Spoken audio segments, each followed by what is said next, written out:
Hi guys, welcome back to our channel. Guys, మన channel cricket సంబంధించిన ప్రతి చిన్న అప్డేట్ మన ఛానల్లో రెగ్యులర్ గా వస్తుంటాయి. ఇంకా మన ఛానల్ ని సబ్స్క్రైబ్ చేసుకోకపోతే గైస్ వెంటనే సబ్స్క్రైబ్ చేసుకోండి అండ్ పక్కన బెల్ ని యాక్టివేట్ చేసుకోండి. అండ్ అదే ఇంకా మన వీడియోని లైక్ చెప్తే గైస్ వెంటనే లైక్ చేసి మన వీడియోలోకి ఎంట్రీదాం. గైస్ తప్పకుండా లైక్ చేయండి. లైక్ చేస్తే మన వీడియో మరొకరికి ఫాస్ట్ రీచ్ అవుతుంది. అండ్ హైప్ చేయడం కూడా మర్చిపోకండి. ఇక India versus Australia already 3 match అయితే అయిపోయినాయి. ఒక మ్యాచ్ వర్షం కారణంగా రద్దయింది, ఒక మ్యాచ్ ఆస్ట్రేలియా గెలిచింది, ఒక మ్యాచ్ మన టీంనే గెలిచింది. ఇక ఈ 4th మ్యాచ్ వచ్చేసి చాలా ఇంపార్టెంట్ అని చెప్పుకోవచ్చు. ఇక ఈ మ్యాచ్ వచ్చేసి అక్కడ క్వీన్స్లాండ్ లో జరగబోతుంది. ఇక్కడ యూజువల్ లో చూసుకుంటే జస్ట్ 2 ఇంటర్నేషనల్ మ్యాచెస్ మాత్రమే జరిగినాయి T20 లో.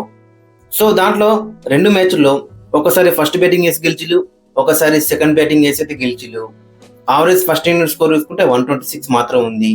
బట్ డొమెస్టిక్ లో కానీ BBL లో కానీ ఇక్కడ చాలా హై స్కోరింగ్ మ్యాచెస్ అయితే మనకైతే కనబడుతున్నాయి. సో మరి ఇక్కడ వికెట్ ఏ విధంగా ఉంటుంది అనేది చాలా ఇంట్రెస్టింగ్ కనబడుతుంది. ఇక టీమ్ సీజన్ అయితే ఫస్ట్ మనం ఆస్ట్రేలియా టీం చూసుకుంటే మరి ఆస్ట్రేలియాలో ట్రావిస్ హెడ్ మిస్ అవుతుండు. ఎందుకంటే రాబోయే రోజుల్లో ఆశస్ ఉంది కాబట్టి దానికి ప్రిపరేషన్ గా అతనైతే రిలీజ్ అయితే చేసిళ్ళు. సో ఓపెనర్ గా అతని ప్లేస్ లో మ్యాథ్యూ షాట్ ఓపెనింగ్ లో బరిలోకి దిగే అవకాశం అయితే మనకు కనబడుతుంది. అండ్ గ్లెన్ మ్యాక్స్వెల్ ఈ మ్యాచ్ లో తిరిగి వచ్చే అవకాశం మనకి ఎక్కువ కనబడుతుంది. అండ్ ఆడమ్ జంప కూడా ఈ మ్యాచ్ లో ఆడే అవకాశం ఎక్కువ కనబడుతుంది. అండ్ లాస్ట్ మ్యాచ్ లో సీన్ అబౌట్ చాలా రన్స్ అయితే లీక్ చేసిండు. సో అతని ప్లేస్ లో బెన్ డెవరిచెస్ కి ఛాన్స్ అయితే రావచ్చు. ఒక్కసారి ఫైనల్ లెవెల్ యొక్క ప్లేయింగ్ లెవెల్ మనం చూసుకుంటే ఓపెనర్స్ వచ్చేసి Mitchell Marsh and Matthew shot, ఇక 3 లో జోస్ ఇంగ్లీష్, 4 లో టిమ్ డేవిడ్, 5 లో గ్లెన్ మ్యాక్స్వెల్, 6 లో మార్కస్ స్టోనిస్, 7 లో మిచెల్ ఓవెన్, 8 లో బెన్ డెవరిచెస్, 9 లో జావియర్ బార్లెట్, 10 లో నాథన్ ఎలిస్ అండ్ 11 లో ఆడమ్ జంప. ఓవరాల్ చూసుకుంటే ఆడమ్ జంప అండ్ బెన్ డెవరిచెస్ ఈ మ్యాచ్ ఆడే అవకాశం ఎక్కువ కనబడుతుంది.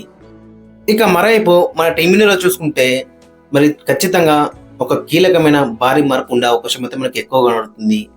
శుభ్మన్ గిల్ ని వైస్ కెప్టెన్సీ చేసిళ్ళు.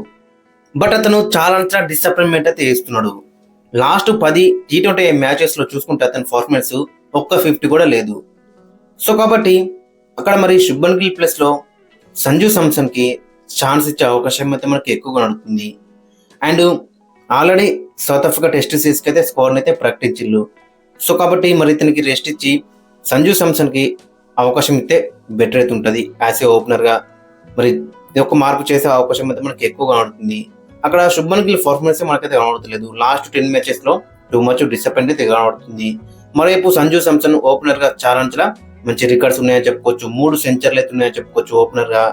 సో కాబట్టి ఖచ్చితంగా సంజు శాంసన్ రెగ్యులర్ గా T20 లో ఓపెనర్ గానే ఉంటే బెటర్ అయితే ఉంటుంది. Basically Sanju Samson is a top order player. మీరు టాప్ ఆర్డర్ ప్లేయర్ ని తీసుకుపోయి నెంబర్ 5 నెంబర్ 6 లో ఆడమంటే కష్టమైతే అవుతుంది. కాబట్టి ఖచ్చితంగా సంజు శాంసన్ ఓపెనర్ ఆడితేనే బెటర్ అయితే ఉంటుంది. దట్టు ఓపెనర్ గా కూడా ప్రూవ్ చేసుకున్నాడు, మంచి రికార్డ్స్ ఉన్నాయని చెప్పుకోవచ్చు.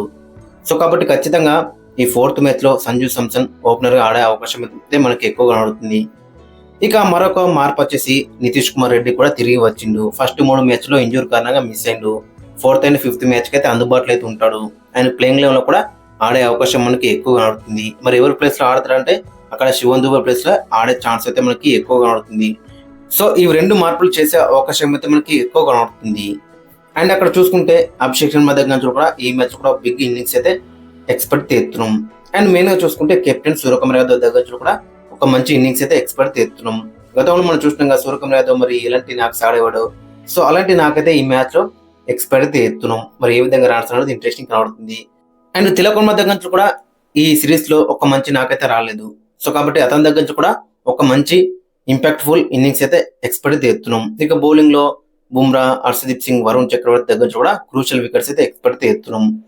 ఇక ఫైనల్ ప్లేయింగ్ లో అక్కడ మనం చూసుకుంటే అభిషేక్ శర్మ, సంజు శాంసన్ ఓపెనింగ్ లో బరిలోకి దిగితే 3 లో సూర్యకుమార్ యాదవ్, 4 లో తిలక్ వర్మ, 5 లో జితేష్ శర్మ, 6 లో శివన్ దుబే, నితీష్ కుమార్ రెడ్డి, 7 లో అక్షర్ పటేల్, 8 లో వాషింగ్టన్ సుందర్, 9 లో హర్షదీప్ సింగ్, 10 లో జస్ప్రీత్ బుమ్రా అండ్ 11 లో వరుణ్ చక్రవర్తి. సో ఓవరాల్ చూసుకుంటే కాంబినేషన్ వచ్చేసి చాలా మనకి డెడ్ గా కనబడుతుంది. బ్యాటింగ్ చూసుకుంటే నెంబర్ 8 బ్యాటింగ్ ఉంది. బౌలింగ్ లో టూ మనీ ఆప్షన్స్ కనబడుతున్నాయి. సో కాబట్టి ఓవరాల్ చూసుకుంటే కాంబినేషన్ వచ్చేసి చాలా మనకి డెడ్ గా కనబడుతుంది. గైస్ మరి మీరేమనుకుంటారో ఖచ్చితంగా కింద కామెంట్స్ అయితే మెన్షన్ చేయండి. అండ్ మీ యొక్క ప్లేయింగ్ లెవెల్ కూడా కింద కామెంట్స్ అయితే మెన్షన్ చేయండి.